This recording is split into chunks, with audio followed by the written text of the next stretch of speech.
There comes a moment in life when the place that once felt safe suddenly feels too small. The conversations don't inspire you anymore. The routines don't stretch you. The dreams you carry feel heavier than the environment you're standing in. And you begin to feel uncomfortable, not because something is wrong with you, but because something is changing within you. This is the moment many people misunderstand. They think God has abandoned them. But what if the discomfort you feel is not rejection? What if it is divine preparation? What if God is forcing you to outgrow your environment because where you are can no longer contain who you are becoming? This message matters because many people are confused by growth. They feel lonely, misunderstood, and out of place, even among people they've known their whole lives. This message is for the person who feels torn between loyalty to where they came from and obedience to where God is calling them. It is for the one who feels guilty for dreaming bigger, thinking deeper, or wanting more. It is for the one who senses that staying where they are is costing them their future, but leaving feels terrifying. If that is you, then understand this. God often uses discomfort as a signal, not to destroy you, but to move you. At first, the environment fits you. It matches your level of thinking, your faith, your hunger. You laugh at the same jokes, struggle with the same limitations, and accept the same ceilings. But slowly, quietly, something changes. You start seeing more, wanting more, praying different prayers. You begin to notice that the conversations around you keep circling the same problems, the same excuses, the same fears. And suddenly, you feel alone, even in a crowd. You didn't plan this separation. You didn't ask to feel different. It just happened.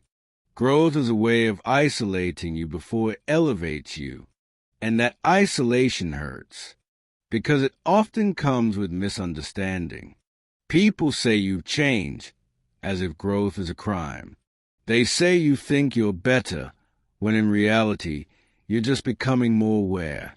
What they don't see is that God has started enlarging your capacity, and your environment has stayed the same. There's pain in outgrowing places, pain in realizing that the soil that once nourished you can no longer sustain you.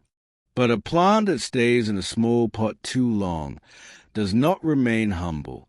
It becomes root-bound. And God will not allow what he is growing to suffocate. You begin to wrestle internally. One part of you wants to stay comfortable. The other knows that comfort is becoming dangerous. You love the people, the familiarity, the memories. But you also feel a quiet urgency inside, an inner push that refuses to let you settle. You pray for peace, but God gives you restlessness. You ask for clarity, but he gives you dissatisfaction. And it feels cruel until you understand the purpose. God will disturb what you're comfortable with when comfort starts competing with destiny. He will allow friction where there used to be ease. He will let you feel misunderstood so you can learn discernment. He will pull you away from what feels familiar so you can walk toward what is faithful.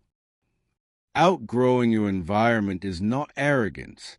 It is obedience. It is not betrayal. It is alignment. When God forces you to outgrow your environment, he is protecting what he has placed inside you, because environments shape outcomes. Stay too long in a limited place, and your vision shrinks. Remain surrounded by small thinking, and your faith begins to negotiate instead of declare. God knows that some places will celebrate your beginning but resent your becoming. That's why he doesn't always explain the transition. He simply initiates it. He removes your taste for certain conversations. He makes certain habits feel empty. He causes certain relationships to strain. Not because they are evil, but because they are expired.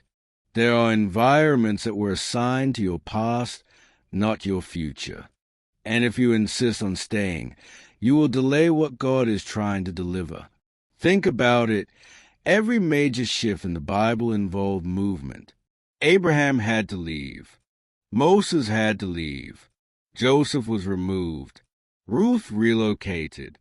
Jesus himself left Nazareth. Elevation always required separation. Not because God is cruel, but because growth demands room. You don't outgrow your environment by accident. You outgrow it because God has upgraded your capacity. And when capacity increases, containment must change. One day it hits you.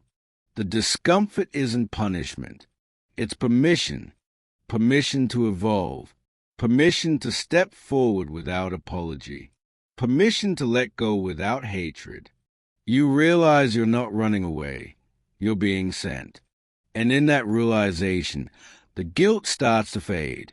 You stop explaining yourself to people who cannot understand the version of you that hasn't arrived yet. You stop shrinking your dreams to make others comfortable. You stop asking for approval from environments God is calling you to exit. This is a turning point. When you choose growth over approval, obedience over familiarity, destiny over comfort.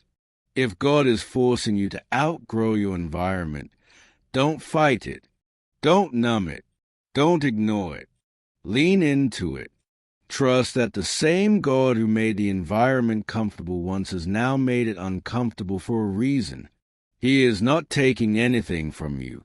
He is positioning you for what you asked him for. Some doors won't open until you leave the room you've outgrown. Some blessings won't manifest until you release what can no longer follow you. And some versions of you will never be revealed if you stay where you are tolerated instead of where you are cultivated. So if you feel restless, out of place, misunderstood, or stretched, take heart. You are not lost. You are being led. God is not pushing you away from people. He is pulling you toward purpose. And the moment you step out in faith, you will realize this truth. You didn't lose your environment. You graduated from it.